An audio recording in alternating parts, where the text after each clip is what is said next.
Everybody to UFO Man Live. My name is Tim, or UFO Man. My hosts are Tom Reed from UFO Expo TV and Rhiannon Alley from UFO Expo Event Director, Sky Tribe Mysteries, and UFO Man. How you doing, guys? Tom, turn up your mic a little, would you? Yeah, how's that, better? Yeah, that's better. You got a little bit of an echo. Oh, okay. All right. Well, settings are where I normally have it. So is that better? Yeah, that's better. Okay. Okay. Our guest this evening is Mindy Tautfest. She is the Dean of MUFON University. She is also the Oklahoma State Director of MUFON. She is part of the Experiencer Response Team. Is that what it is? Response or research team? The resource team. Resource team. Okay. She is also a UFO researcher and investigator, a speaker, and a published author. She also used to be an ICU nurse and the owner of a cattle ranch. Please welcome Mindy Tautfest. Amazing. Welcome. Yes. Thank you guys for having me. There's something going on. Hold on a second. There's something going on with your mic, Tom. It's really bad sound. That wasn't me. I was hearing it too. Okay.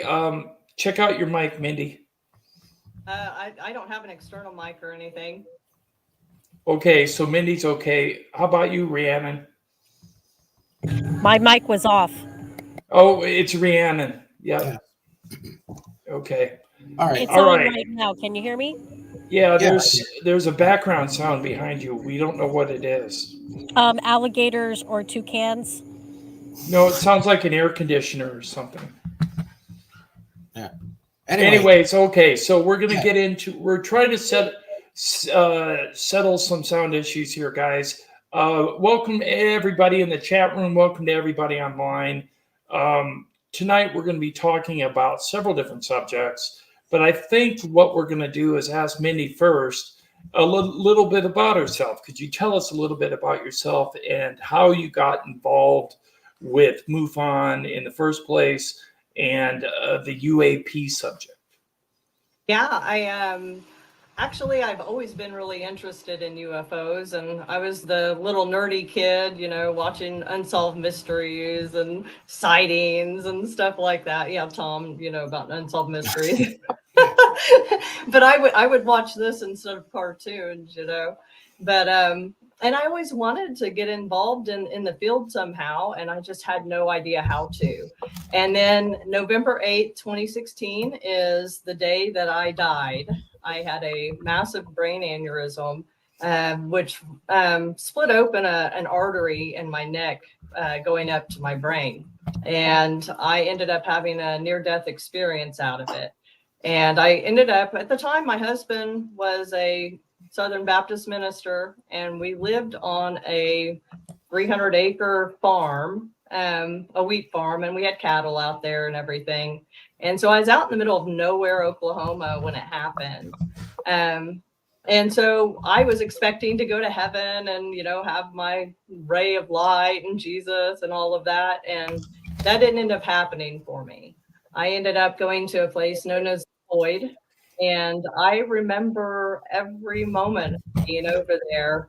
And I struggled. I mean, I was so angry when it happened that, I was fighting with God because my front door was open. I was waiting for my kids to come in, and they were at the time 6 and 8.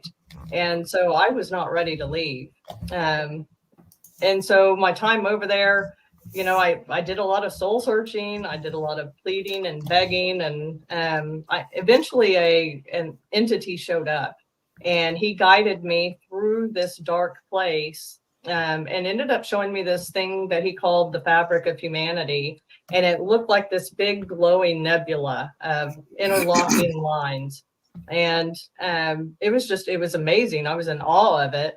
And I said, can I go to that? And he said, no, that's not for you.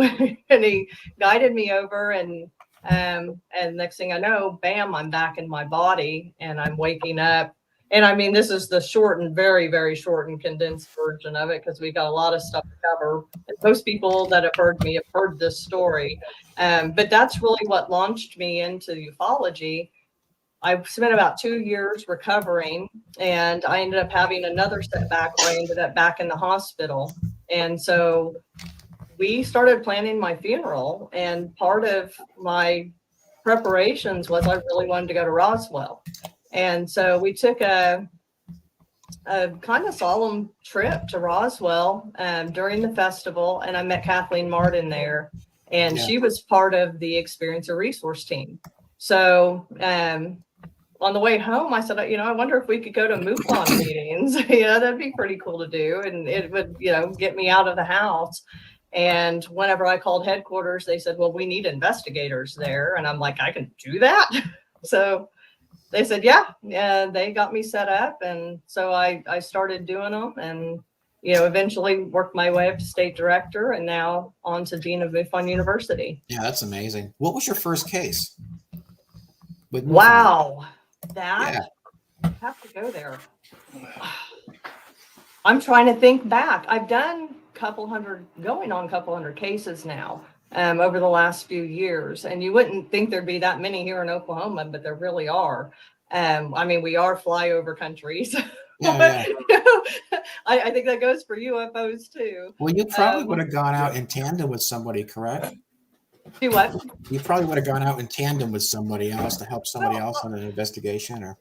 Yeah, the way that our investigations are set up, there's category 1, 2, and 3, and we follow the Valet classification scale. So category 1s are mainly just flyby kind of sightings. Sure. And so that's what you start with when you're training. You do the flyby sightings, and that's going to be a large percentage of what we get. Okay. Most people are not repeat abductees. Most people are not, continuous experiencers. So on the flyby cases, we don't actually go out and meet up with people for the most part, unless it's a really fantastic case.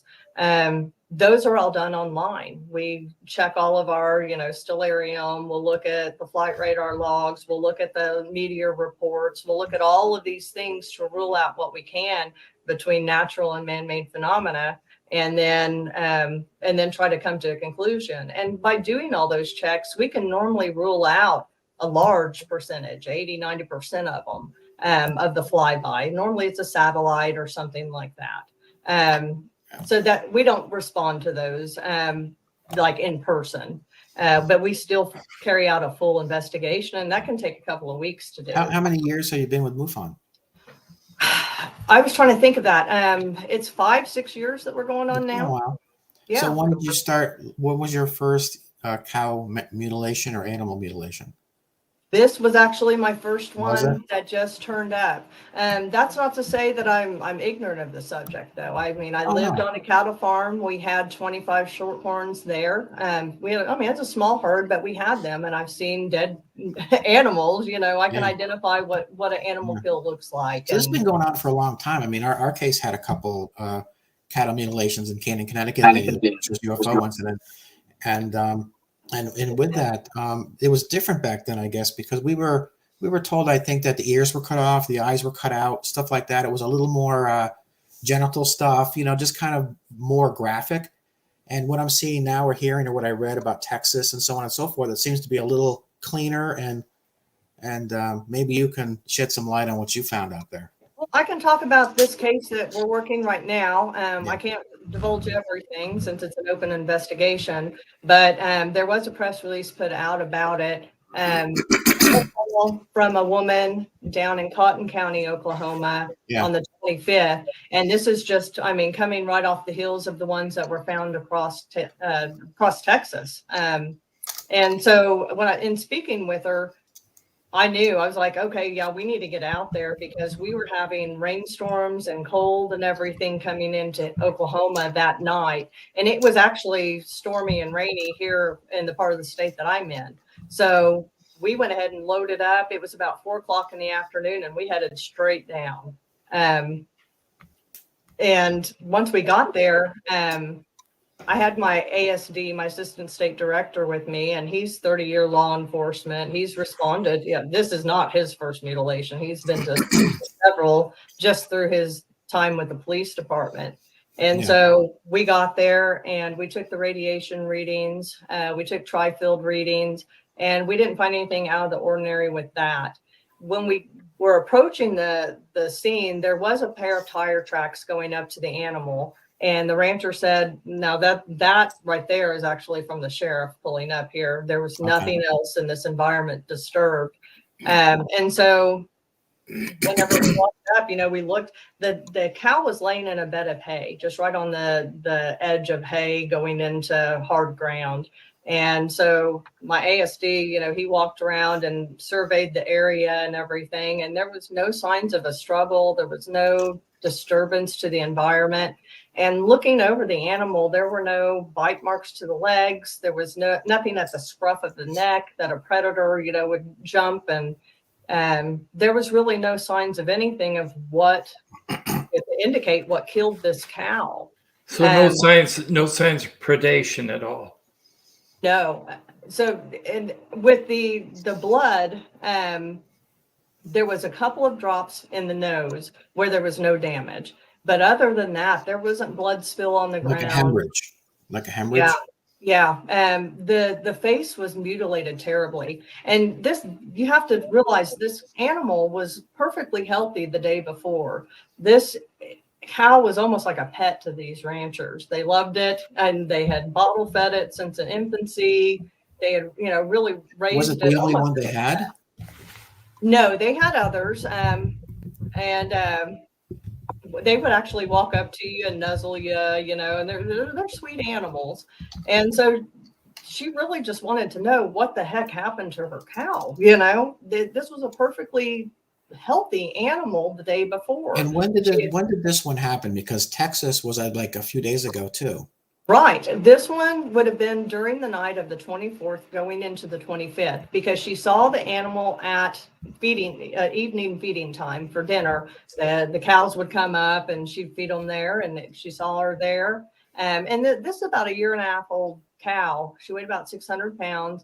And so she was a young, healthy heifer. So I'm trying to think. She called him up, and then during the night, she said it was completely silent. And then she started getting worried around noontime whenever it didn't return. So she went out, and that's when she found her. So my question, what I'm trying to do here is see, this has been going on since the 60s, right? This is not something that just happens out of nowhere. But now the media is picking it up more because it's more acceptable to do that. This probably been happening a lot, but people just don't, the news doesn't carry it, right? Until now, since it's like, maybe it's okay to do so, more so than it was, 2 years ago. But we've had that happen in Canaan back in the 60s, like I said. Linda Morton Howe handled a lot of this back in Colorado, I think, in the 70s and 80s. Oh, she's incredible. Happening to this day. You just went out on one, and there's 6 more in Texas. So, and we're talking, I saw something on the news that said almost 10,000 cows have been mutilated. I wasn't aware of that. That's a crazy number. If that's right, I just saw it. That doesn't mean, it's true, but I read it online. And so I'm wondering, there's so many similarities, like even in Texas, same thing, no footsteps, no grass, no. And I just took a look at that before you came on, because I wanted to familiarize myself with it a little bit. So I was wondering if you had a chance to look into that at all, and are seeing any, like when you went out to look at this case, did you also look into other ones to see what you could be possibly looking for? Like, these are commonalities, and did you absolutely find those commonalities? Well, and in our training, we are trained how to respond to this kind of case. Right. So, I mean, we're trained to know what to look for already. This cow, like I said, the face was terribly mutilated. In what way? In what way? Like beat in? It had a circular kind of cutout on its jaw. Okay. Surgical. And there was there's some things I can't divulge. It was missing its right eye. It was laying on its left side, right eye, and there was no signs of anything being torn or ripped out of it or anything. And in the rectum area, it had just been cored out. I mean, and and the lady actually, she took a stick. She was like, I wonder how far it goes up in there. And she took a stick and, tried to measure how deep it was. And it went in about probably 5 inches or so. So, and then she actually watched it. This is the interesting thing, is that they were going to bury it that next day, but it was raining. And so they couldn't do it. So she said, I'm just going to watch. I'm going to see what happens. Yeah. And so she did. And the day after that, coyotes returned. We had her put out a game cam to watch it. Let's see what happens. That was smart. And so coyotes returned, and in the pictures in those, you can see hide is ripped out, the flesh is ripped. It's a whole different scene than what we came up on that first day. And so the fact remains, we have a dead cow here. We don't know what killed it, and we're trying to find the answers for her. Sure. I don't know if you could ever, really say this was aliens, or, this was a satanic cult or whatever. Well, something for sure is happening, and it's been happening for a long time. And cults don't run like that 60 years through all these different states, I wouldn't think. Well, So, and I got to say one thing in regards to the fact that there's no disturbance on the ground. No disturbance on the ground, meaning no footprints, no disturbance of the hay where the cow was found, no animal prints. And for that first day, there was no predation. To me, that indicates, first off, it can't be cultists because they'd be walking around on the ground. Sure. Secondly, it had to be something from the air to grab it, or some type of force that moved it. Otherwise, how is it being done? Now, a lot of people are mentioning that there is some type of predatory force in play, and that it's been in play for centuries, because we interviewed a guy by the name of Christopher O'Brien, who wrote a book called Stalking the Herd, which was about cattle mutilations. And he said point blank that he feels it is a predatory force, because we have recorded record going back to 1605 in England of cattle mutilations with the same body parts missing, especially the tongue being cut out, which is now happening again. It's like the force has returned, whatever it is. With no blood. right. So it's like a phenomenon. Yeah. The on this one, the tongue was removed all the way to the back. And again, it wasn't a ripping kind of, this thing was just gone. And my ASD, he was very interested to see if there were any, bullet holes or arrows or, anything that we could identify that could have been responsible for its death. And there was just no signs of that. So where do you think the blood went? Was the cow still have blood in it? It just didn't bleed out?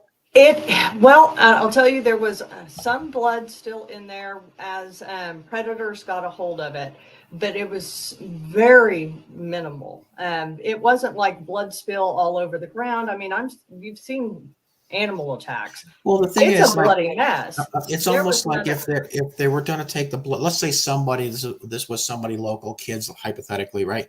They would extract the blood, then they could carve it up and it wouldn't bleed, right? But at the same time, there should be blood somewhere. If it's genitals were torn out or lasered out, the face, the tongue, blood would have had to have been somewhere. And from what I understand, there wasn't really anything in the grass at all. Right. And one interesting thing about where these animals were held, there's only one way in, and it's through a big metal gate. So the owner actually has to give you access to get into there. It's not like it's accessible by multiple means or anything. It's not like it had like some little razor wire across, a very accessible road. There was none of that. This one is actually enclosed in the home site. So it makes it very difficult for someone to get in there. But it still doesn't rule out some kind of disease. She's been watching her other cattle, and they're not showing any signs of disease or anything like that. This animal was healthy. And so hopefully through our lab analysis, we'll be able to. Well, even if it was a disease, it still would have bled. Yeah. Have you spoken to MUFON? And a disease would. Yeah. Well, Go ahead. have you spoken to MUFON in Texas? Is anyone in MUFON, Texas, working on that case outside of? No, no, it's just here in Oklahoma, but I'm in constant contact with our leadership and, throughout the whole process. I mean, on the way out there, I was on the phone with our director of investigations, the executive directors being filled in. And so this is something that it's being followed at the highest levels. And we're all waiting for the lab to come back and see if it tells us anything. I mean, we may not get any answers. Well, you're grounded. We've met each other. We've had drinks before. What in your professional opinion, what do you think? I mean, just an assumption. I mean, what do you think? I mean, I know what we can prove. If I had that answer, Tom, I would be amazed. You can tell me what you think, right? Because to me, it's like, it doesn't make sense. It's been going on for too long. I didn't even know that the tongue was cut out of this particular one, because I was looking at what had happened in the 60s in Canaan. It was the ears were cut out, the eyes were cut out, the rectum was cut out, and the sex organs were cut out. And that was 1969. And the same thing happened last week. We had a spate of them go across in the 70s here in Oklahoma, and then again in the 90s. And I think back in the 70s when the whole satanic panic was setting in, and then the 90s, I might have those reversed. But I know that that's long been suspected. And then we had a couple a few years back down right around the area where this one was found. And never any answers for that as well. Now, we did have a couple that were up around Tulsa, and I'm trying to think, I looked at this a few years back whenever they were kind of breaking out, but there were some up around Tulsa that they ended up being like actually human attacks on the animals. So, but you can tell the difference because there's probably tire marks, footprints, blood, right? Right. So I'm not ruling out anything. I'm waiting to see what our lab analyst comes back with and take it from there. I mean, we have no way of knowing right now. I gotta say this doesn't just happen to cattle. It happens to all kinds of animals, small animals, large animals, white-tailed deer, elk. Also, it happens to human beings because I've seen post-mortem photographs of someone who had the eye removed and the mouth tissue removed and the rectum removed and all that. So I know it's happening on a wide scale. Don't know what it is, but I do have a little comment from Christopher O'Brien I want to play. So here it is. Okay. I do think there is something high strange. Why do we have cases that are documented all the way back to 1605 in England? I think there is something high strange that is a predatory force and has been engaged in predatory practices for thousands of years, and maybe why humans still to this day sacrifice animals to the gods. That's a theory. Now, I also have the video about the 6 cows in Texas. I'm going to play that real quick, and then we can continue. Here we go. Something strange is happening in my beloved home state of Texas, where someone or something is mutilating cattle. 3 different counties, 6 cows have been found dead, with each scene more grisly than the next. They don't make sense. The cows' tongues have been cut out, almost surgically. There's almost no signs of spilled blood.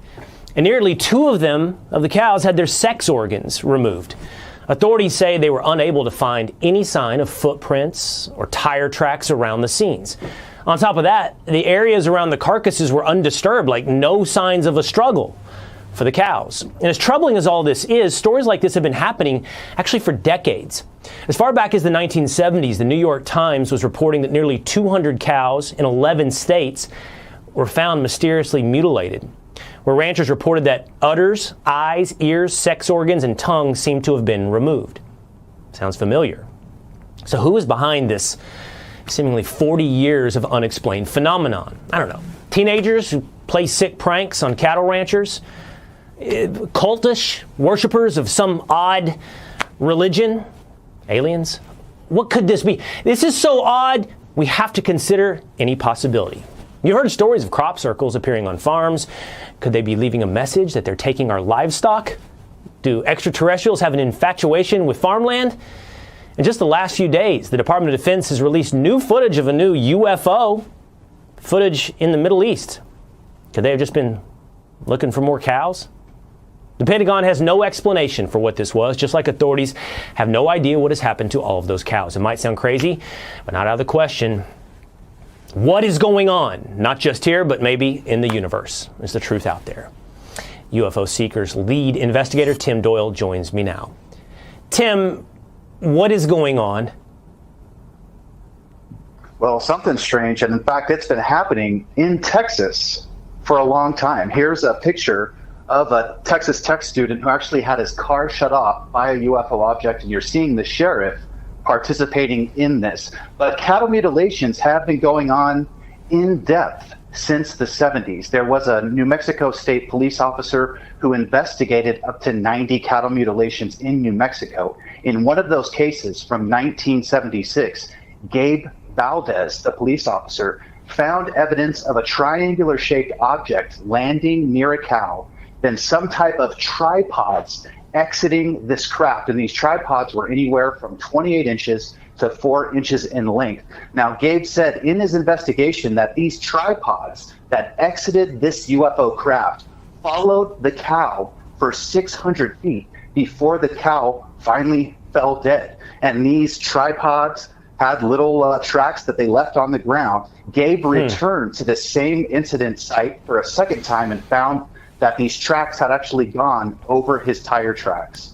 So Tim, look, you know, I have an open mind about all of these topics. I'm open to the possibility. I'm also open to the possibility of being manipulated by the government to increase budgets, as was recently said by Elon Musk. But here's the thing. It's usually the simplest explanation. Acknowledging that these things have been happening for quite some time, has the simplest explanation ever actually turned out? This has to have been investigated. Has it ever been cults or kids? Has it ever been the simplest explanation?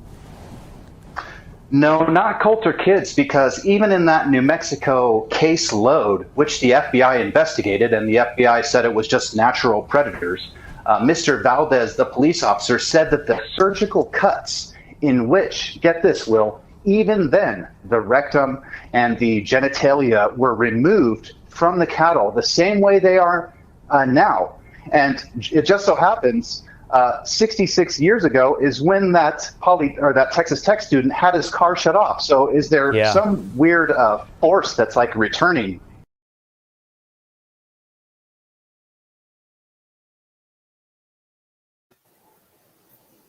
I've never heard some of that before. That's great. Mainstream. Yeah. You see, now they're talking about that predatory force, just like Christopher O'Brien. Because it almost sounds to me like this. If it isn't our government using some type of winch and lifting the cattle off the ground while they're sleeping, you know, and taking them somewhere and doing something, and then dropping them from the air to the ground so there wouldn't be any footprints. Other than that idea, there's got to be something else going on, like a portal opening and something coming through and taking them. I don't know. It's just so hard to wrap your head around the phenomena because of no footprints around the animal and the fact that there's no blood and the parts that are going missing are soft tissue, which would indicate to me that they're either using it to look for something, because soft tissue tends to hold like radiation and things of that nature more than tough tissue. I know they test soft tissue for radiation levels in the United States in our food chain. That's why I always wondered if it was the government actually taking these cattle and doing it through a winch system and lifting them off the ground. That way there wouldn't be any footprints. And then they can take them and drain the blood and remove the soft tissue areas and then return it too, right? I mean, just from a practical cost perspective, and what would be the benefit? I mean, if they lifted it off the ground, chances are it'd be a helicopter, it'd be loud. And why would they go through all this and put it back? I mean, you know the cost to the government for that? I'm going to answer one thing here. Some helicopters do have whisper technology, Sure, where they're Command Aerospace made them back in the 80s, right? Where they're kind of quiet. They're not super quiet, but they're a lot quieter than a normal helicopter. But you know what? Have you ever lived in a country? Yes, I have, and sound carries. Yeah, living out in the country. I mean, I don't know, like rural Oklahoma. If there's a helicopter, you're going to hear it. You're going to hear it. I mean, that's like almost an impossibility. People are going to be standing out there pointing at it, wanting to know what in the heck it's doing. You know, like we're nosy out here. And it's also visible. Also visible. Right. I actually lived in Lawton for a while, so I do know about Oklahoma. So yeah. So yeah, you're right, but it is a theory. Are they testing cattle for radiation levels in our food chain or poisons in our food chain? But what about the cow ranchers who claim that they've seen beams of light on their property? How do you explain that? If from all over, you can't. No, Rhiannon, that's a good point, because there was in our case management system, we actually had a couple of cases. Our international director of investigations was just mentioning this, and I haven't had time in the last few days to go back and look.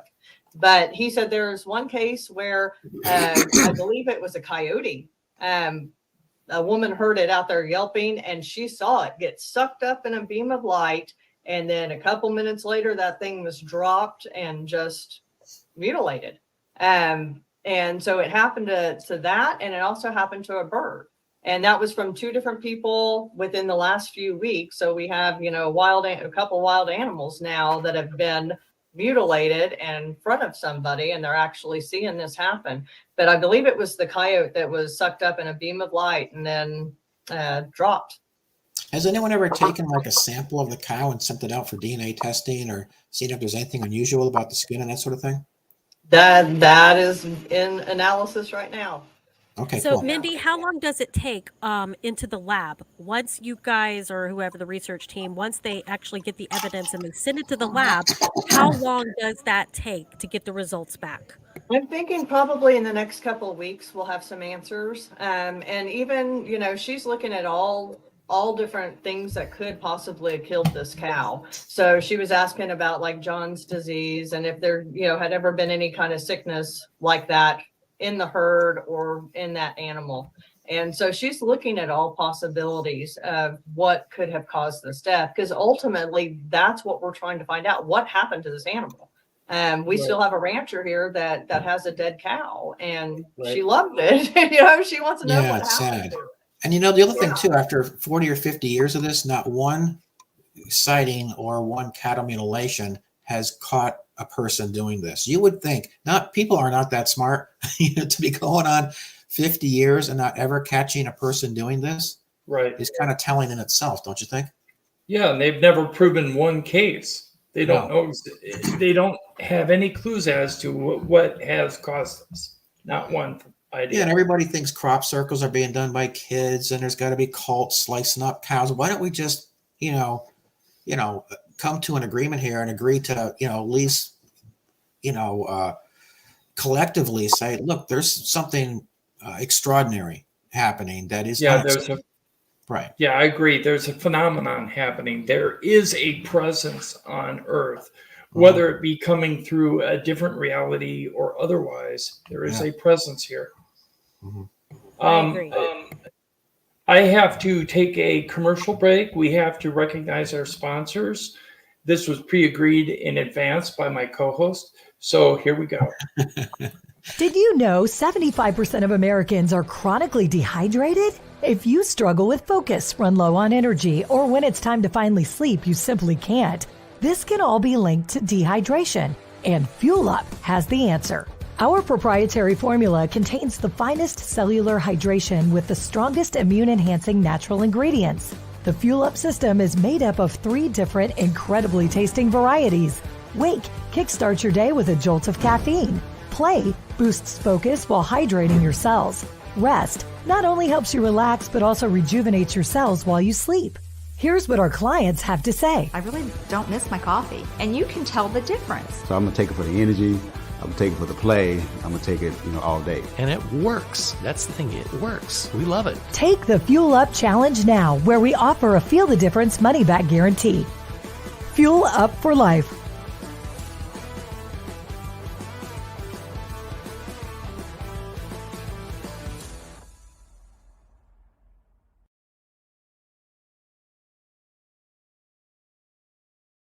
This is Ray Hobbs from the Unex Network. Join the journey on YouTube at UFO Man. Saturday nights at 9 p.m. Eastern, you can unlock the truth with UFO Man, Tim Dust, Tom Reed, and Rhiannon Alley. Buckle up. It's sure to be a great ride.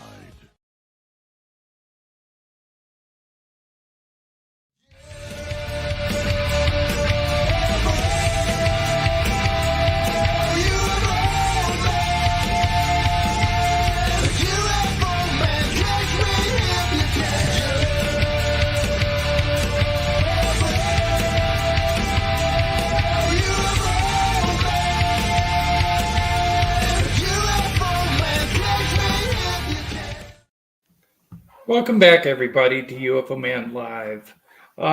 We were discussing prior to the break cattle mutilations and the theories behind them. Mindy, do you have anything else you'd like to say on the subject? Really, I'll reach out to Tom when we get some answers, and when we conclude this case, and I'll kind of give you guys an update. I'm interested to see where it goes. Yeah. So, I'd be Mindy, interested to see how this, fares with Texas. Yes. You're both correct. And how much it crosses the border into Oklahoma, too, because if there were 6 in Texas and it just crossed the state line, that means that there could be more to happen in Oklahoma. So keep an eye out and let us know. Yeah. So, Mindy, do you explore and research all different types of phenomena? Through MUFON, yeah, we have different investigations. Mainly, obviously, we focus on UFOs, and they've really kind of slimmed it down. They've kind of cut out any talk of Bigfoot or anything like that, and really want to focus more just specifically on UFOs. But as part of that, we also see these orbs. And so those are something that we look into quite often. And we don't know if they're like some kind of probe or what's going on with those, but there's some kind of connection with ufology and these orbs. And these aren't like spirit orbs, where people are getting pictures of dust. The spheres more. These are, actually lit up objects. And we actually get them quite a bit over in eastern Oklahoma. Around where like my big schoolyard encounter was that I investigated last year. And so the orbs is part of it, and then the cattle mutilations as well. So, but we don't see as many mutilations. They come around just every once in a while. And then there's a bunch of them. Yeah. When you see, I'm sorry. When you see the orbs or spheres, are they the white ones or the orange ones mostly? Yeah, that's what I was going to ask. Good question, man. Oh, I've heard of a few of them. Here in Oklahoma, over in eastern Oklahoma, I've gotten several reports of orange orbs, and it's actually over southeastern Oklahoma, which I always talk about how weird it is because it really is weird over there. We have all the Bigfoot reports are over there in the Kiamichi Mountains. Am I locked up? No. I'm sorry, you guys locked up for a minute. Okay. The orange orbs, though, it's over in the Kiamichi Mountains in southeastern Oklahoma. We have an annual Bigfoot festival down there from the siege of Honubby that happened just right around where the Miracle Mountains took place. Okay. And several of the guys over there in the Bigfoot community actually approached me at a paranormal conference and said, hey, we were out there looking for Bigfoot and we were seeing these orange orbs. And I've heard this time and time again from these guys that are out there.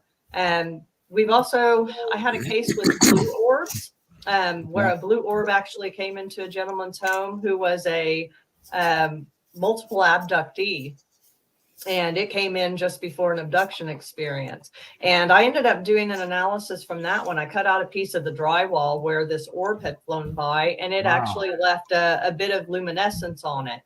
And so I cut out that drywall, sent it in, and it actually came back as some form of black mold. And so I immediately contacted the guy and said, hey, you have black mold in your home. Yeah. And he had the apartment people come in. They did a whole sweep of the house. That was the only place that had this type of mold growing on it, is that little, I mean, it was just a tiny little patch right where that orb was. So that's another strange finding. I have no idea why there was that connection there. But, hey, Mindy, is there any way we can talk about your upcoming book? Sure. Can I ask a question first? Okay, I have a question. So a lot of people refer to these spheres as spheres, and others refer to them as orbs. I've always thought that an orb was more spiritual or ghostly. What's your assessment, and how does MUFON separate the two? Well, we don't investigate hauntings or spirit encounters. We are looking more for the kind of orbs that are a light in the sky, where it's almost think that they're like some kind of probe or something. Sometimes we see them coming out of crafts. Yeah. So it's a whole different phenomena altogether. Well, that I get, but what I saw looked like a sphere. It was a solid, almost like a cue ball, and it was moving about. And then other people will refer to that as an orb. Do you think that's a fair assessment or a fair label? I think it's just a matter of terminology. I mean, I saw something very similar, and this is actually something I don't think I've shared this publicly before, but I went and stayed with our director of memberships, Terry Lynn Keel. She's a very good friend of mine. You may have met her there at the symposium, Tom, but I went and stayed with her while we were filming some videos for MUFON University for our training platform. And while there, her house is very haunted. It's very old and it has a long history. It's beautiful. It's a gorgeous mansion, and very old and like very historical. Anyway, so while I was staying there one night, I was laying in bed, and I happened to stay in a room where two young men had died previously in the years prior, and so it was known to be a haunted room. And so, of course, I'm already there without my husband. I'm like, oh my gosh, I'm staying in this haunted room. And so I was trying to go to sleep. And this was probably 4 or 5 days into my stay there. And all of a sudden I see this bright light shining into the room. Well, I'm up on the second floor, and there is a balcony out right next to my bedroom where I'm at. And I thought, I got up to go look because I was like, what is that? It's shining right into the window. And I went over to look, and I pulled the curtain back, and all I can see is that, I mean, the light was all I could see. And I thought, they must be playing a joke on me. And Tom, I went and laid back down.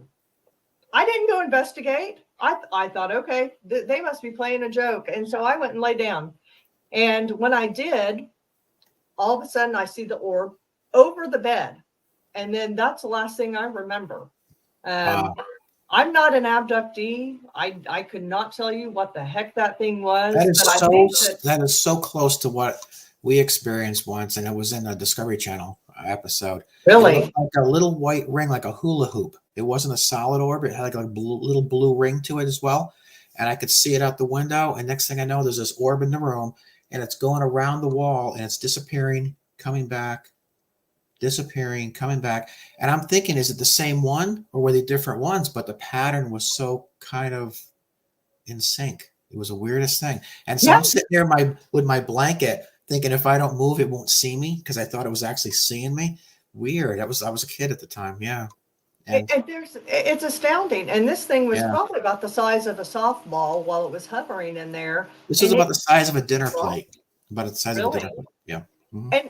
And me being an investigator, I had my cell phone in my hand, and instead, I did the astounding. I went and laid down. I don't know if it had, some kind of mental control on me and saying they're playing a joke. Don't worry about it. Go lay down, because that is not my personality. I'm the type to go open the door and be like, what are you doing? So because you were in an older building, did you think that was more of a ghostly experience, or did you take it to be something else?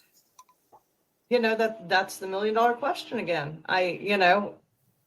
There is so much overlap between these different things. It's hard to determine sometimes. I would obviously know, well, that's a UFO if it's up in the sky, or if there's an apparition, full body standing in front of me, I know that's a ghost. Yeah, you don't see ghosts. Flying. That would be frightening. Right, exactly. Yeah. No. Ghost abductions.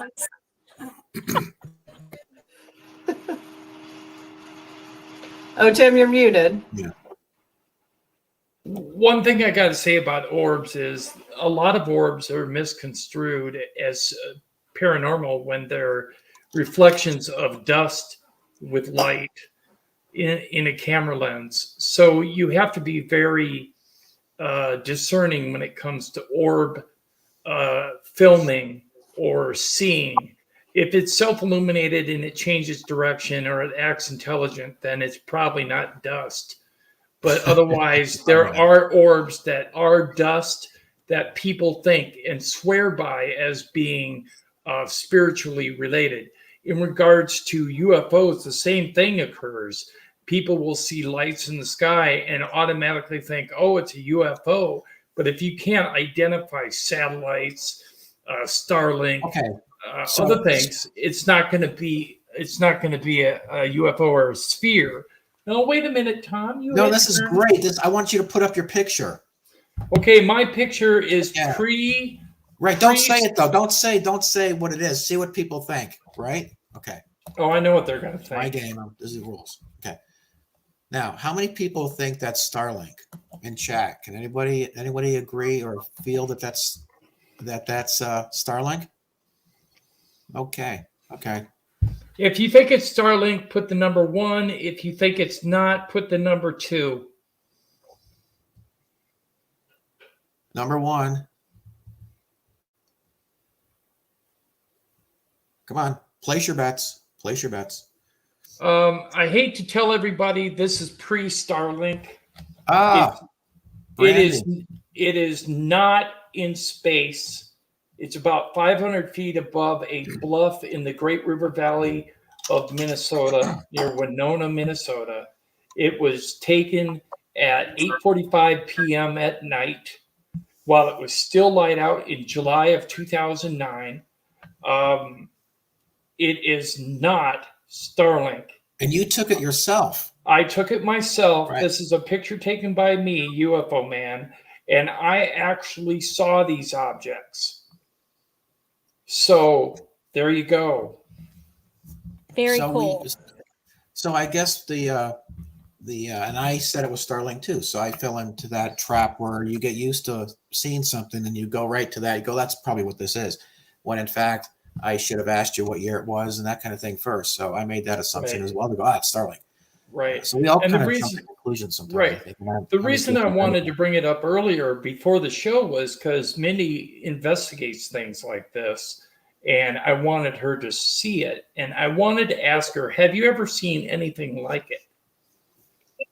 Thing outside of Starlink that I can think of, I'm looking at it, and sometimes would be Chinese lanterns, and they can follow the wind current and actually line up kind of like that. But normally they have kind of a orange red glow to them, and they're brighter at the bottom and they go up lighter at the top. They don't normally come through as just a white orb. So that would be the other thing that I would think of. And sometimes they'll send them up in groups of 8, 9, 10 because they're putting one after another out of the pack. I mean, that's the only other possibility that I can think. These lights were in the sky for 25 minutes in one spot. They never moved. They just were there. And then all of a sudden... That would be flare-like activity, but not... Well, flares float down. Right. They always drop. These were not dropping. There was no... You could see the sky, the blue sky, so you should be able to see the plume behind it if it's a flare. Or if it's a parachute flare, you should be able to see the parachutes. and there wasn't. This was close enough to me to where I could see it with my naked eye. And what I'm going to say to you is I do not believe that this was something along the flare explanation. It just wasn't. And I've seen one other sighting where the object stayed for about 25 minutes in one spot. So I think maybe I had this reported to MUFON in the state of Minnesota. They came down and investigated it, and they said it was an unknown. No. Yeah. So I just wanted to share that with everybody. So now, you're in the CMS then? Yes. You would be in the CMS, right? Yes. Yeah. I've been in the CMS like 4 or 5 times because I've photographed stuff in the tree line. I photographed an orb with a ring. I'm there. Yeah. Anyways, yeah, but he's in other things, folks. So don't let him fool you. Okay, in regards to the next subject that we'd like to cover is the Hartshorne, Oklahoma Schoolyard UFO Encounter in 1975. Can you tell us a little bit about that, Mindy? Yeah, that was actually Case of the Year last year for MUFON. This is the case that keeps on giving. It's incredible. I actually grew up here in Oklahoma, and I had never even heard of the town of Hartshorne, which was strange to me when it came through. I was like, where the heck is that even, you know? But when it came in, I knew, I read through it. Oh, there you go. There's Hartshorne.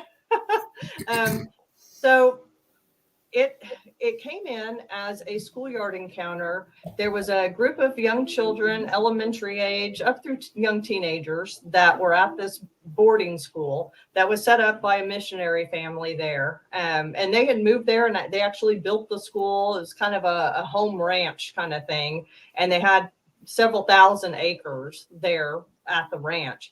And so they took in like sibling groups that lived there and helped work the ranch, and they went through the schooling there at the school as a boarding school. And so whenever the report came in, it came from a young man. Him and his brother were there, and I think he was 7 at the time. But there was the Buchanan family is who had set up the school, and they had like 11 kids. So they had the gamut. I mean, it was from infant up to teenagers, and that comprised the majority of the children there.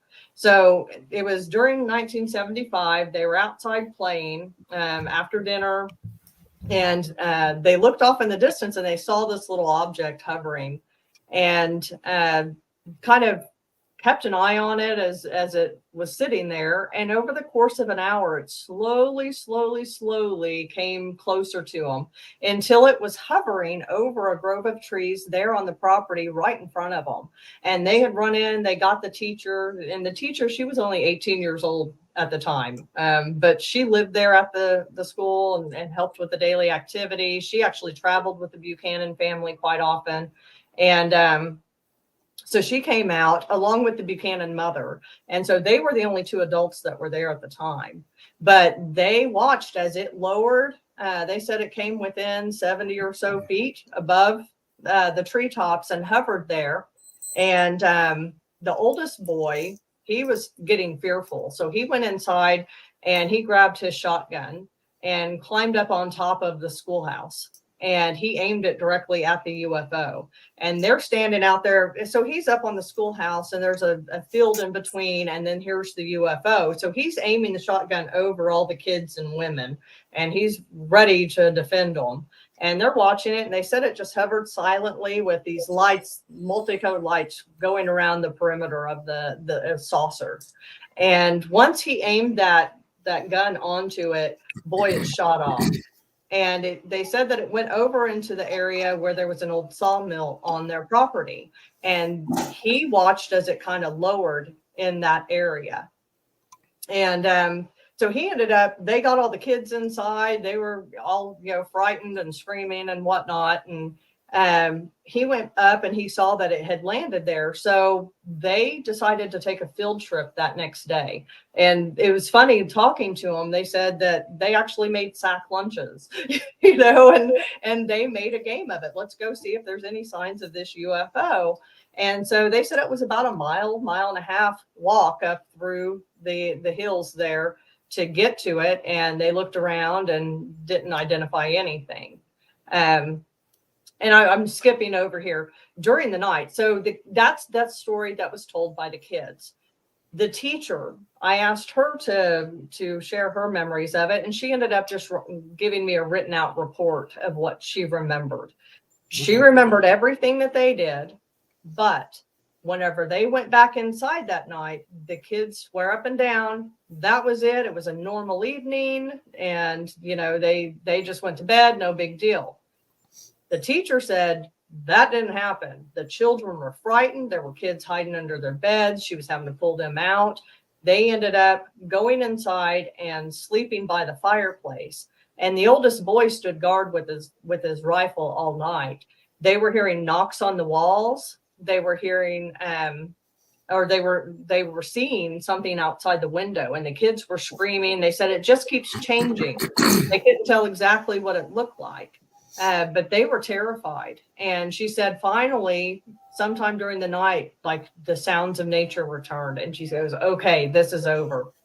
So we have two different stories of what happened during the nighttime. But in interviewing the kids, little bits of it lined up. So the guy that initially reported it, he said, well, my brother was hiding under the bed. I remember that. So there we go. We have someone, remembering. One of the siblings of the boy with the gun goes, I remember my brother standing guard with the gun. How old was the sibling with the gun? He was a teenager at the time. I can't remember, 15, 16 years old. He was actually boarding up the windows and the doors. I mean, he was terrified, and he was determined to protect these kids. And so they all remember it. They all went their separate ways within a year. The teacher remembers Men in Black type figures coming out to visit the ranch and speak with the Buchanan parents. And she said that they confiscated her roll of film on her camera. And so we don't know if she actually took any pictures of the object, but how many do you think witnessed this? What kind of a number are we talking about? So there at the school, there was about 17 total. There were 15 kids and 2 adults, but some of the kids were infants. I mean, they were 1, 2, 3 years old. Okay. So there was only a handful that would actually remember. I ended up interviewing 4 of them plus the teacher. And so I got a pretty good group together. These were some of the older kids that were there. And unfortunately, the one with the rifle has passed away, so I can't interview him, and he would have the more full, memory of it. But what was going on in researching this case, there were sightings all over that area, specifically in Hartshorne in the mid-70s. So we had this woman there, her Miss Morgan.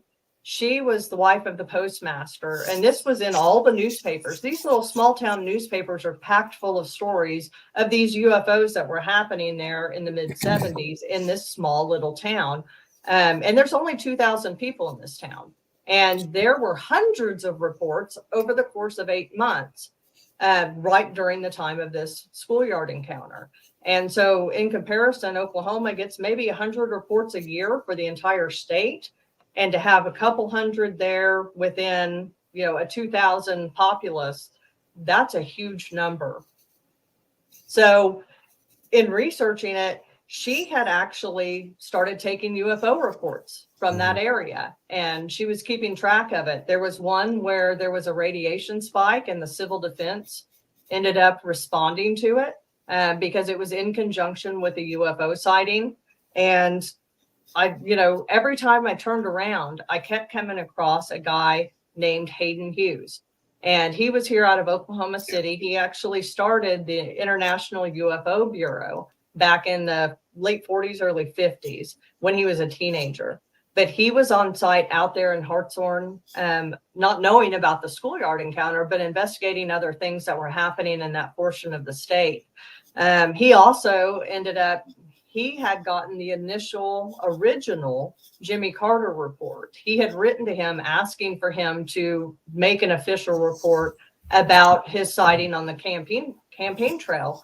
And he actually hand wrote out the responses and mailed it back to Hayden Hughes. So they have that. Yeah, Tim? I actually heard that Jimmy Carter, once he took office, changed his mind about releasing the UFO data. And it was because what he was told, and he was sobbing to the point of sobbing because he really wanted to release that data. And the fact of what he found out would disrupt society so badly that he couldn't do it. That's what I read. Yeah, that's exactly what I've heard. I know before then on the campaign trail, he had said, if I become president, I'm going to release everything and put it in the hands of every scientist and researcher, and we can get to the bottom of this. And then, we know what happened. It didn't end up getting released, but I've heard the same thing. And he's not the only one. I've heard that of others that were sobbing when they heard the truth behind whatever they know.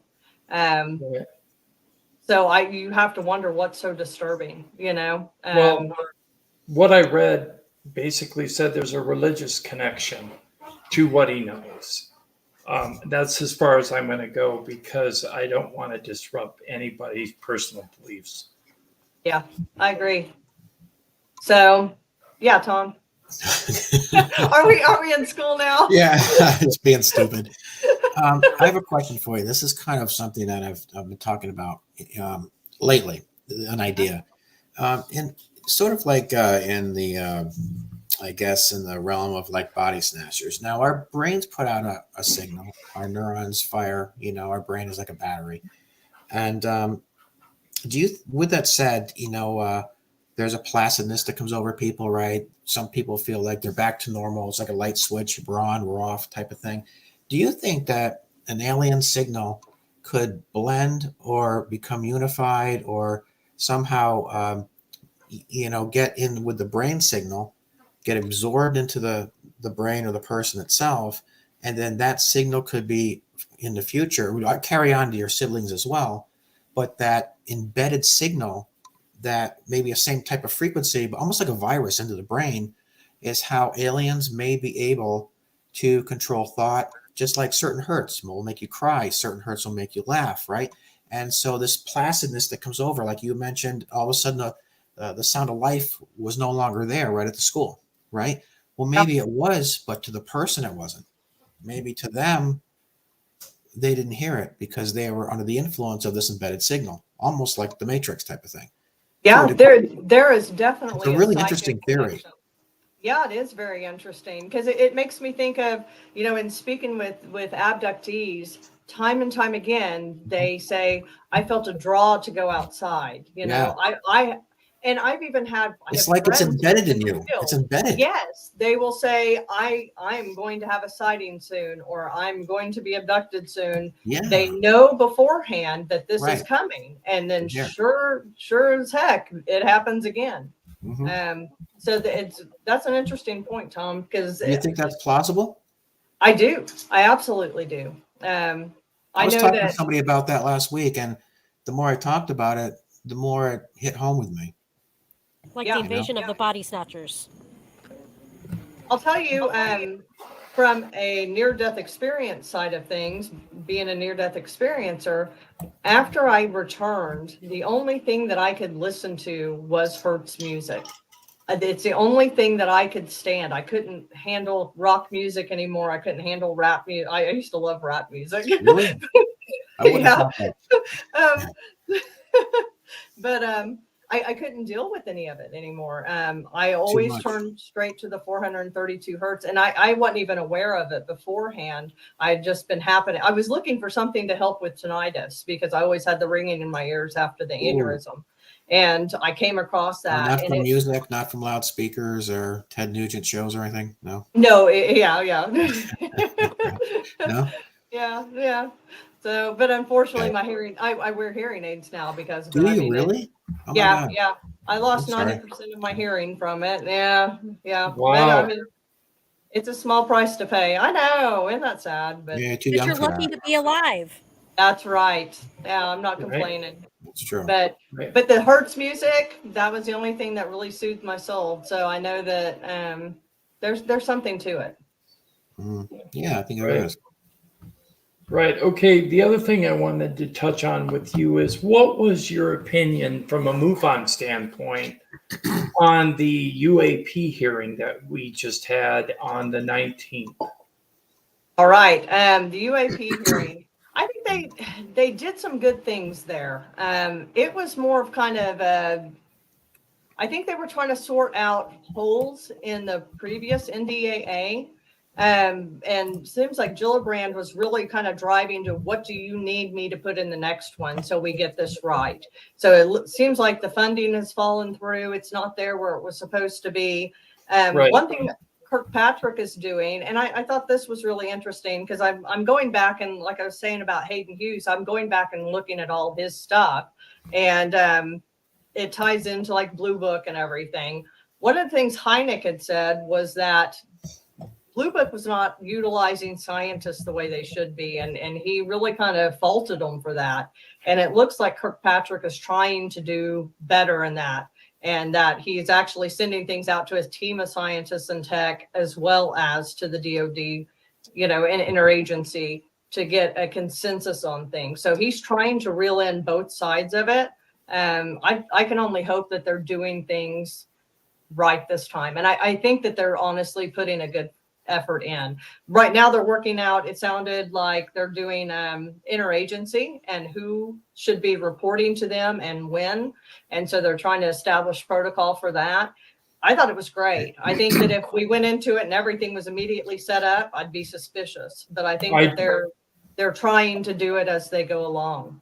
I do have to play one little segment here. Here we go. I should also state clearly for the record that in our research, AARO has found no credible evidence thus far of extraterrestrial activity, off-world technology, or objects that defy the known laws of physics. In the event... With all the evidence that's out there, with what pilots are saying they're seeing and can't identify, I don't believe that's the whole truth. I personally believe that what he's saying is maybe what he was privy to, because in the UAP hearing, he said they were only looking at objects that exceeded the speed of Mach 2. And I know there have been pilot reports of objects going Mach 40. So it's like, what is this? They're doing impossible maneuvers too. So we know that there's something more. But I think that he's also leaving the door open to, foreign adversarial technology, which we have to take into consideration. And I think that that's probably some of the stuff we might see in the MUFON database as well. We have to have an open mind to that. I know some of the stuff is man-made, but then there's a small percentage that's other. It only takes one. That's right. And so we know that there's still these others out there, and that's why we just keep continuing the search. Another thing that Kirkpatrick said was this. I want to underscore today that only a very small percentage of UAP reports display signatures that could reasonably be described as anomalous. Which we've all known. It's only a small percentage. Right. But that's all we need. Right. That's all we need. And believe it or not, over 65% of Americans believe in UFOs too. A Pew Research Center survey shows 2/3 of Americans believe intelligent life exists on other planets, and more unexplainable sightings are adding to the growing push for answers from the U.S. government. We cannot keep turning a blind eye to surveillance data that is critical to detecting and tracking UAP. Well said. Yeah. So those are my clips. So good clips, Tim. You have good clips. Yeah. I have to do one thing. I got to give recognition to all the people that gave super stickers and super Oh, yeah, chats sure. Okay. and had new memberships. Overwhelming generosity.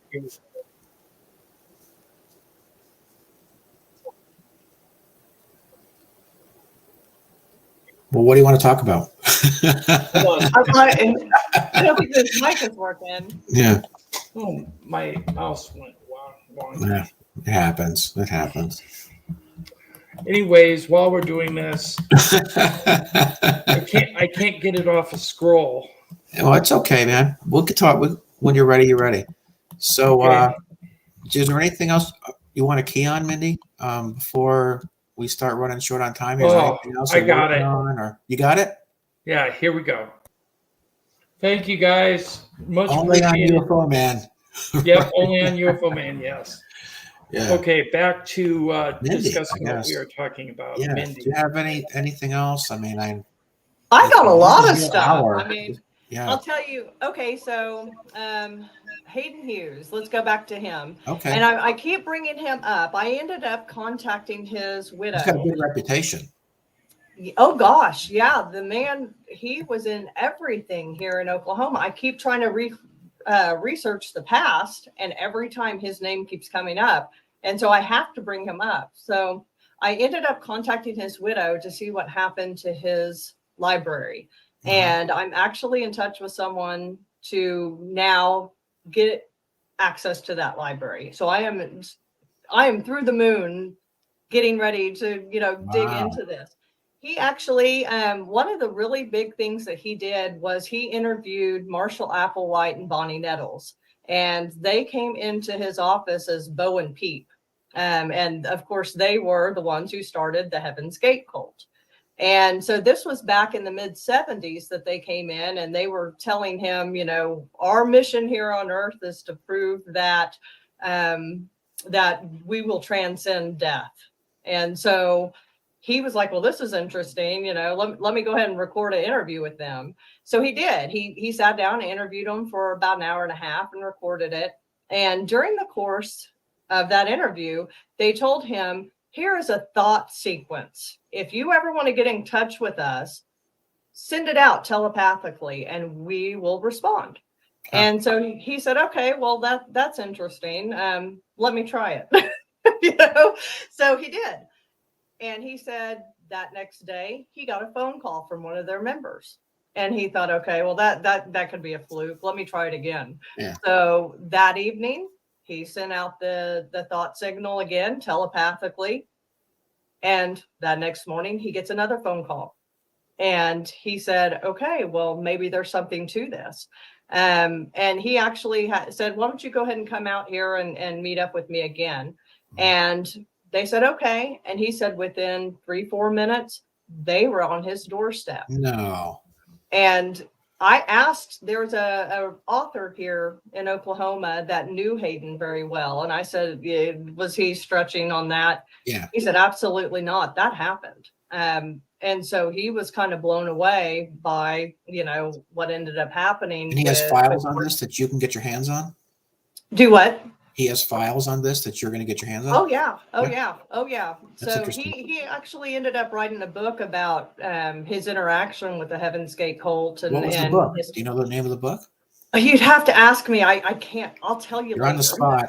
It's written by Hayden No, it's Hughes. all right. Text it to me later or whatever. I think it's just called Heaven's Gate or something. Oh, yeah? Okay. If you look up Hayden Hughes and Heaven's Gate, you will find it. But he did a lot of work with that, and probably has the best insight Now, on you have a book. what they were doing. You have a book. Yep. Yes, I've got a book. Are you going to include any of this in it? No, my book is about totally different stuff. So, My book will be coming out into July, around maybe there, beginning of August, is what we're shooting for. And I'll be presenting at it at the XCon out in Missouri in October. But it's all about my near-death experience and its relationship to UFOs. So whenever I was first becoming a field investigator, it was at the same time I was dealing with my near-death experience. So all of this was happening simultaneously about 2 years after it happened. I had gotten in touch with International Association for Near-Death Studies and ended up going to, which is called IAMS. I went to some of their online sharing groups and connected with some of the people that had near-death experiences. And of course, all of them went to heaven. So I'm like, I'm the weird one out, going, no, it's terrible. I don't want to go back, and they're like, oh, it's wonderful. I met Jesus and everything. Don't you think if heaven was so great, we'd all be killing ourselves? No, no, let's not go there. We don't need flatliners. Saying, stuff. I had a near-death experience, you know that. Yeah. And I didn't wake up for 3 days. So, yeah. So there's something to it. I remember what I saw. To you? What's that?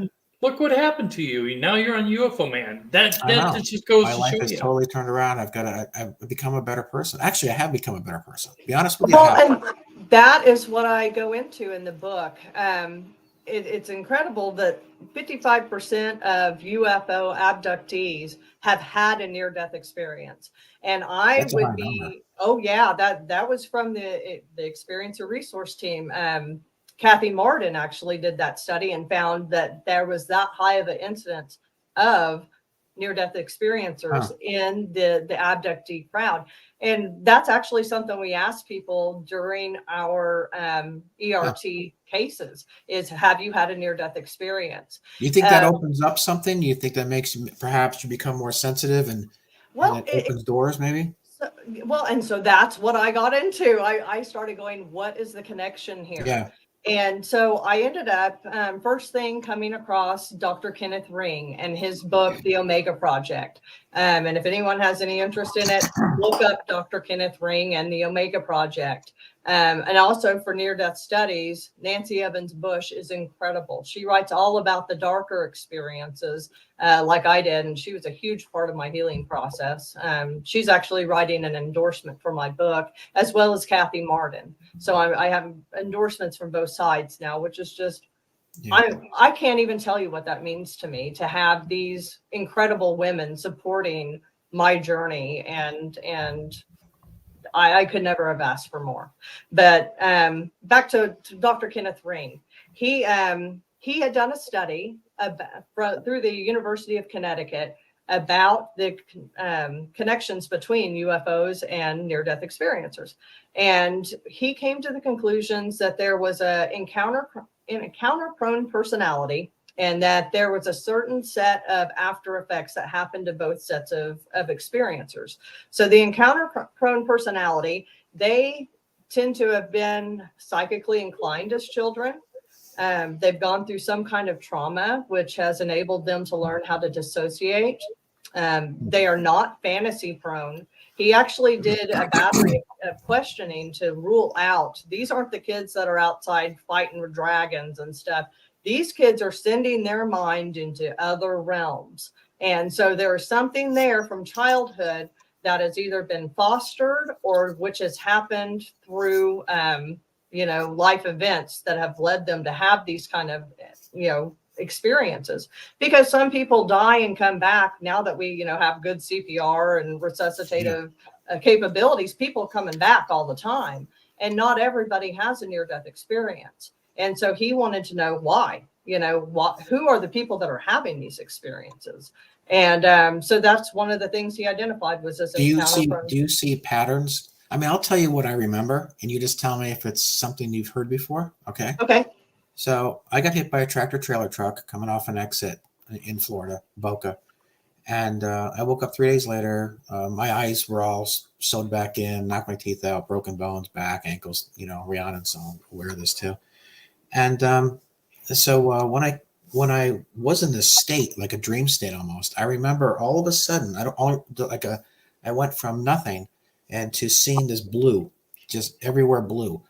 And then I started coming closer and closer to this blue, and it became brighter and brighter and brighter. And it was this tiny little boat, like a little boat in the water. And I came to it. I came like out of the clouds, it was like that. And as I came to the boat, I just went like this, and I landed my feet on the boat, and I woke up in the hospital. Wow. Yeah. 3 days later. 3 days later. That was your exit. That was your exit from the realm of the free card, I guess. I don't know. Give me another chance to correct things. I almost wonder if these are like, checkpoints. I feel with mine that it was something that I was predestined to do. That I needed to get back on track. I was supposed to be investigating UFOs, and I wasn't doing that. We took a wrong fork somewhere, maybe. I do. I think that it was a checkpoint, like, get back over here. Let's get you reset, and get on with it. And I think I was allowed to remember it. And so after those kind of experiences, I know you, Tom, you're a generous person. You're a loving person. You're welcoming. And that changes.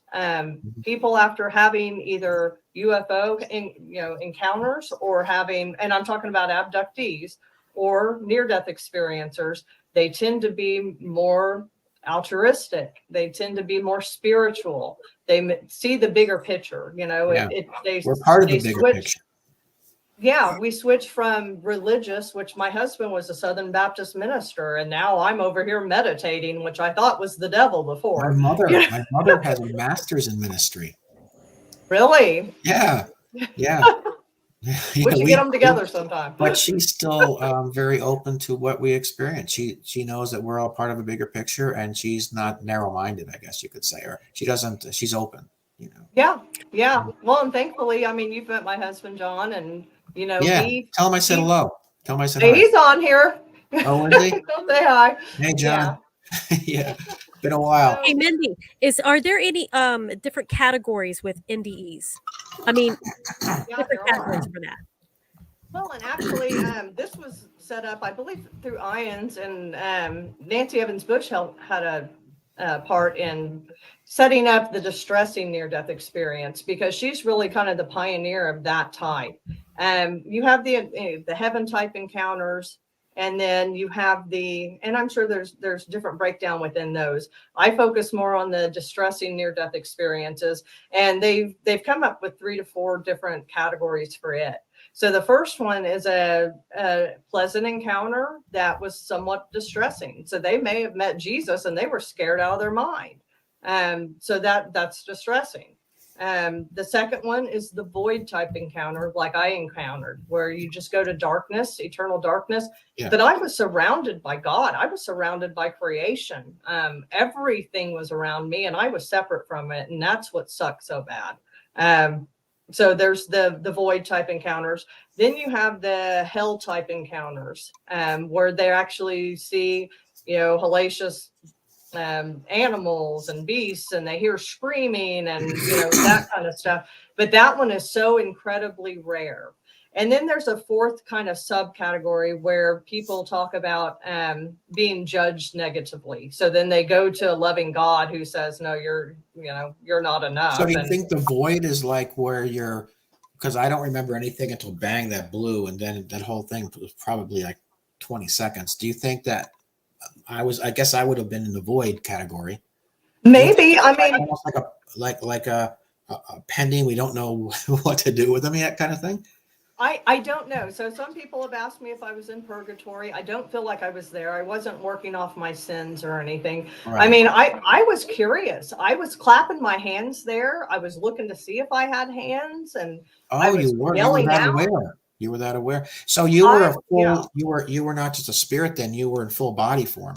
I did not have a body. That's what I was trying to determine. Oh, I thought you were clapping hands. No? Well, I was, because I was there in the darkness. And so I put my hand out in front of me to see if I could see it, and I couldn't. And I said, okay, is it dark or do I not have form? And so I immediately started clapping my hands, and I couldn't. And I was like, oh crap, I really That's am quite dead. an awareness, don't you think? That's a rare awareness. I had pristine awareness my entire time over there. I remember every moment. I mean, and I felt like I was there for such a long time. I don't feel like I was being judged. I was terrified because I didn't know where I was. I thought I was going to be there forever by myself. And that's why I was so heartbroken. I was asking God, why am I not enough? You know, I'm preached your gospel. I've done everything right. And here I am stuck by myself, and you won't respond. You won't send my dead loved ones. You won't, you know, there's no light of, tunnel for me. There's none of this, you know. I was mad, you know, and I was terrified. I thought I was there by myself forever. And I didn't have TV to turn on. You know, I couldn't do it. You know, That's quite a consciousness. It was super consciousness. And I'll tell you, my emotions were just amplified. Like, I feel like our body contains this, you know, it almost stifles some of our emotions. I was only my emotions and thoughts. So everything was just, that was my entire being. So my impression of being over there, I felt like I was at the feet of God. I mean, I was behind the curtain. I returned with, whenever I was put back in my body after he showed me the fabric of humanity, I woke up and my head was buzzing, and, you know, I could hear the muffled TV going, and I was looking to try to find my cell phone because I was out on the farm by myself in the middle of nowhere. And I was panicked. But I had probably the first 2 years, I had derealization is what they call it. But it was not derealization because I knew that the void was real. And I felt like I had entered the matrix. It was like everything was ones and zeros. And I felt like it was so, if you guys can imagine putting on a VR headset and it gets stuck on your head and you're stuck in that reality. That's a good visual. That's how this reality felt to me, because I knew that my real existence was whatever I was over there, and not here on this earth. So it was hard. It was hard to re-immerse myself back into this reality, knowing that that existed and knowing that that was so much more real. And I lived that first 2 years with one foot in the grave. I mean, I was still passing out every day. Doctors kept sending me away. You believe in respect to what you experienced, that we live a dual existence. You know, there's not one that's more real than the other. One's just different than the other. No, the other was more real to me. I mean, I don't know. It was more real than flesh and blood. I felt like I re-entered a simulated environment. And it's taken me, it's been almost 7 years now. And I'm finally getting re-immersed. I mean, I could still connect with the void very easily for those first few years. And I pulled information from there. And in fact, in my chapter 9 of my book, that's all stuff I came back with from the void. And that's written very differently, right? That's a different flavor. It is.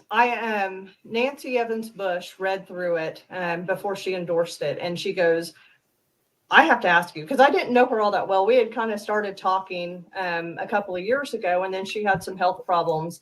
And so I contacted her again later. And so it wasn't like we were super close friends, but I knew her and I highly respected her. And so that's why I reached out to see if she would be, open to maybe endorsing the book. And so she read through it, and this woman's brilliant. Read her book. It's called Dancing Past the Dark. She's amazing. And she's a brilliant writer. Anyway, so she read through it and she goes, now I have to ask you, chapter 9 is, I don't feel like Mindy is talking here. Right. What's going on? And she goes, I checked it for plagiarism. I thought maybe you plagiarized it. And then she goes, did you use an AI to generate it? Right. And I was like, no, this came from me. But I'll tell you, even a year after I wrote it, I'm going back and I'm looking at it. guys, I have got to break down sentence by sentence because I don't have that connection to the void like I did even a year ago whenever I started writing it. And so some of this stuff is over my head, and I'm like, oh my God, do I put this out there? And then people, are much smarter than me, and they're asking me about quantum mechanics and stuff. I don't know that crap, Do you remember? Do you remember writing it? Do you remember writing it? I do. I do. You do. I would meditate before going into it because I felt like it was so important. The things that I put in there, I felt like it needed certain things beyond what I wanted to put in, So I tried to quiet my mind and then write. And that stuff, it's not me writing it. That is stuff that was almost embedded in my spirit whenever I came back. And I don't necessarily understand all of it. Like you're getting an upload.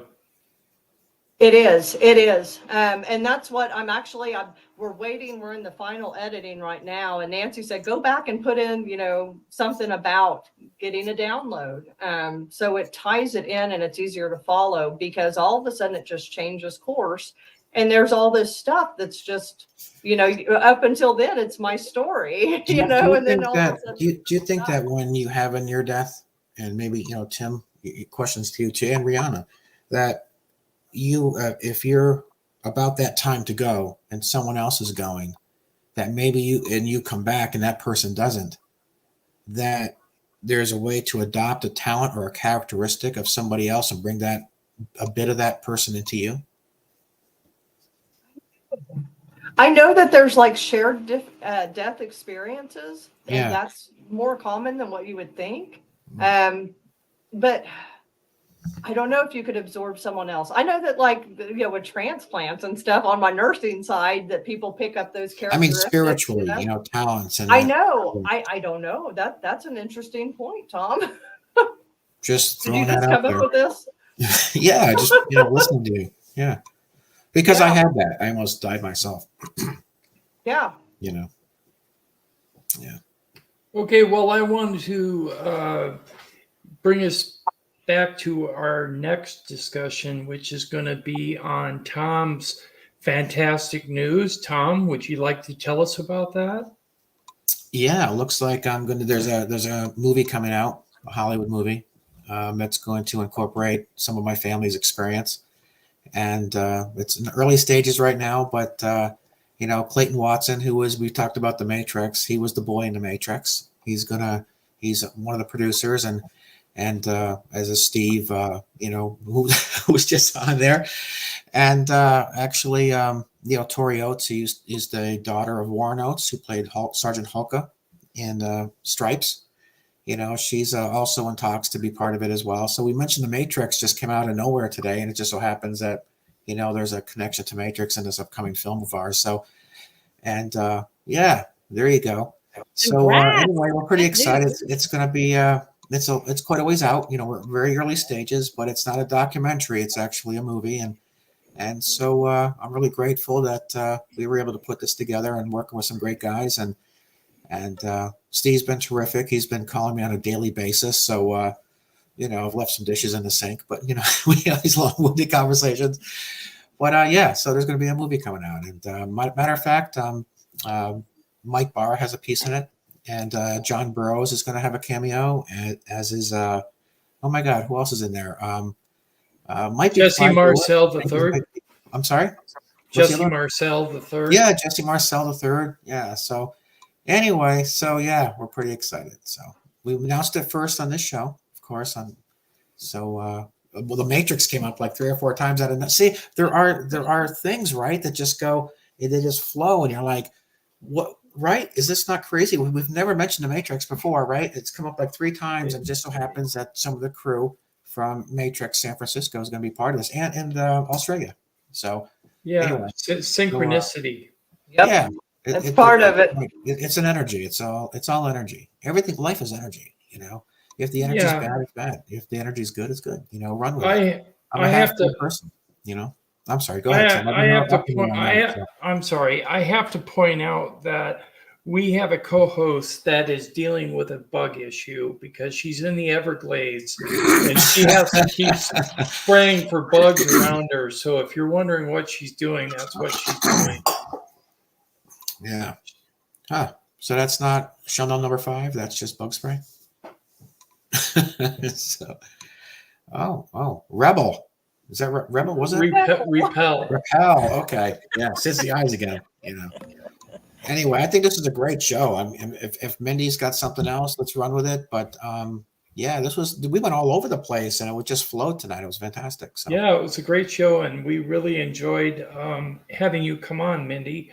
And we would like to invite you back sometime. Sooner all than the sometime. time. Yeah, Okay, maybe like midsummer.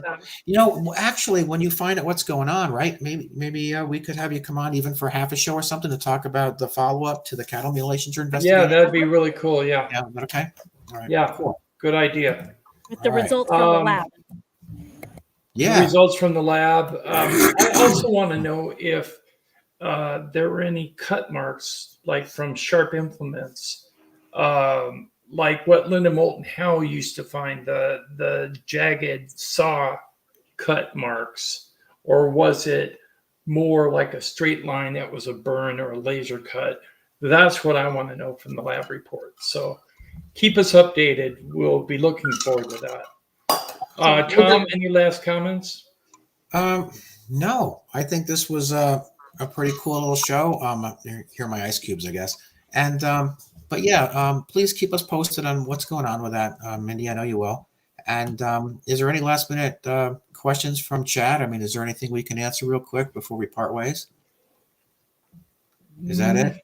We did get him on the Starlink thing. Congratulations, Wally's saying, and again, this channel is epic.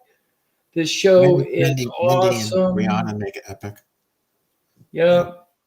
Lisa Savoy said, this is a great show.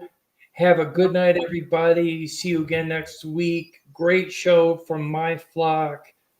Great show, fellows, from John Pinoza.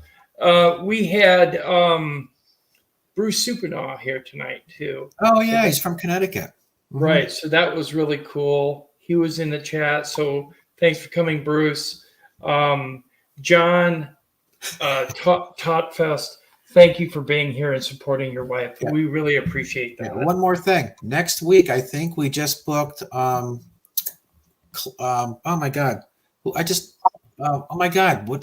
I can't believe it. Clyde Lewis. Clyde Lewis. Yeah. He used to have the online radio show called Ground Zero. I don't know what it's. Yeah, okay. And he's very knowledgeable in the UAP, UFO field and several other fringe science areas. So we're going to go there with him on May 6th, if all goes well. So thank you to everybody who watched online. Thank you for everyone who participated in the chat, for all the super stickers and super chats and the support of our channel. We really appreciate it. And we hope to see you again next week. Good night. Good night. Thank you, guys. Good night.